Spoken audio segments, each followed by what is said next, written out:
Hi, so today's video I'm going to be focusing on the Bilderberg group. I know that it seems like, why am I even mentioning this, because their meeting has come and gone.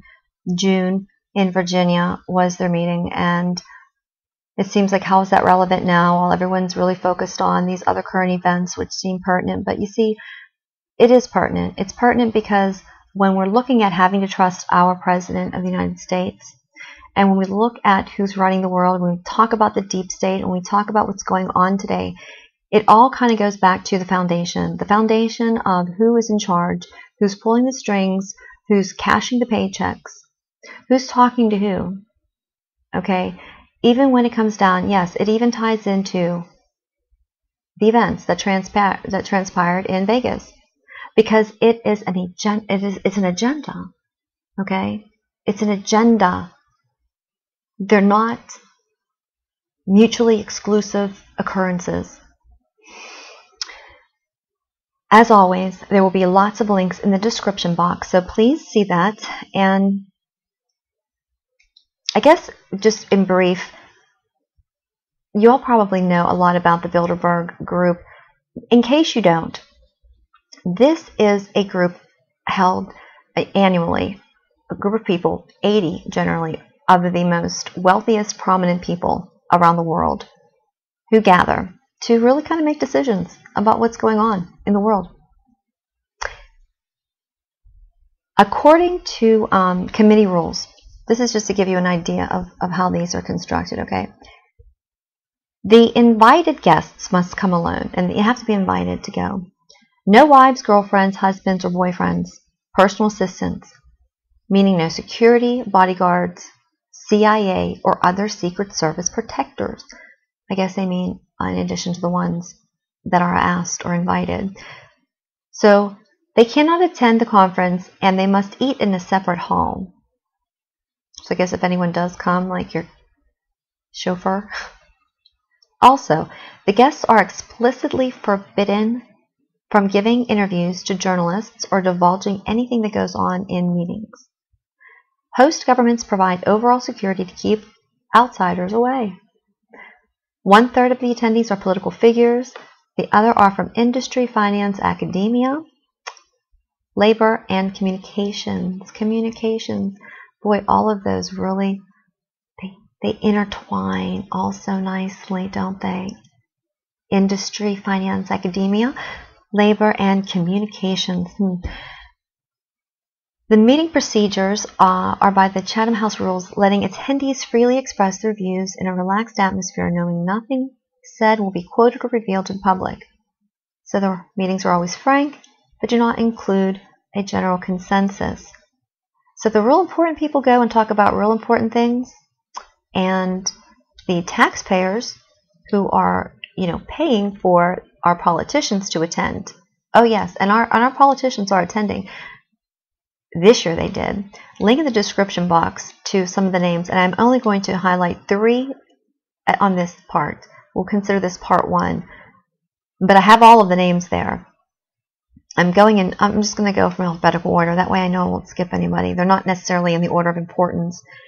So I have a little blurb there about Roger Altman and a little link to show you what kind of person he is, right? He was the United States Deputy Secretary of Treasury. Money, money, money. He attended. Now remember, Trump is in office.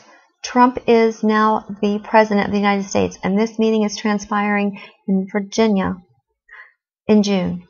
So it gives me hope, because when I read the descriptions of these people, these are not Trump-affiliated people.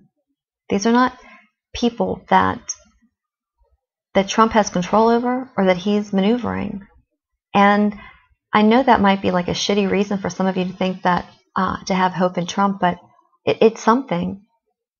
Because it would mean that the leader of, the United States of America, who we have in charge now, isn't part of these people, who are actually very bad people and not really looking out for the interests of Americans.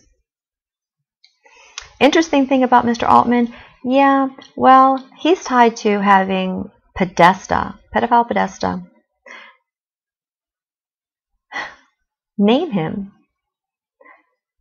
as the official intermediate to reach out to business communities. That was what Podesta named him. They all just give each other all these titles. They all very self-important people. Links in the description box. Okay, then we have John Brennan. John Brennan, who is allegedly an independent. Yep, he's independent. It's easy to be independent when Bush and Obama are basically the same. He was the 5th director of the Central Intelligence Agency all the way up until January 20 of 2017.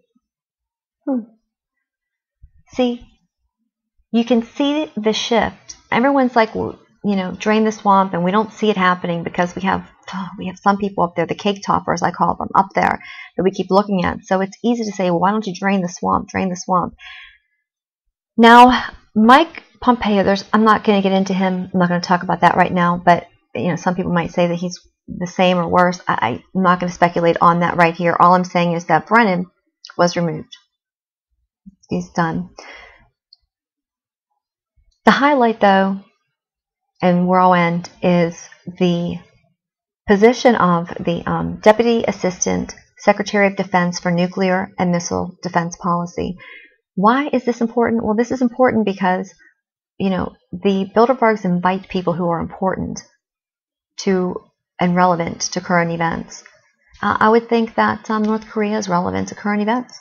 Hence, so would the position of Deputy Assistant Secretary of Defense for Nuclear and Missile Defense. However, they did not invite Mr. Robert Sofer, who is the current person in that position. No. They invited Elaine Bunn. I'll have a couple links in the description box regarding her contributions to discerning a position. I don't have it in front of me verbatim, but how, as late as 2014, the United States working in collaboration with Russia on nuclear issues. It's right there. All of this that we've been hearing about Trump being a traitor, working with the Russians, and we have in black and white so much information right in front of us that show. And this woman is a Republican in name only, Rhino. How she's a Republican. So let me give you a quote of something that she had said. Burns, the current president of the Carnegie Endowment for the International Peace, has warned that Trump risks hollowing out the ideas, initiative, and institutions on which U.S. leadership and international order rest. Forget the D, forget the R. Look and see who these people support, who they back. I mean, I feel pretty good after going through this because, you know, the names here and who they affiliate with. Yeah, it sucks that the people of the shadow government seem to be holding tight in this, but I'm glad that Trump isn't shaking hands with them. I really am. It does get confusing when it seemingly seems he does, but just reporting the facts. Links in the description box, and I have a lot of other information too about the Bilderberg group. Okay, that was probably a lot of information and probably enough. So I hope everybody has a great week. All right, bye.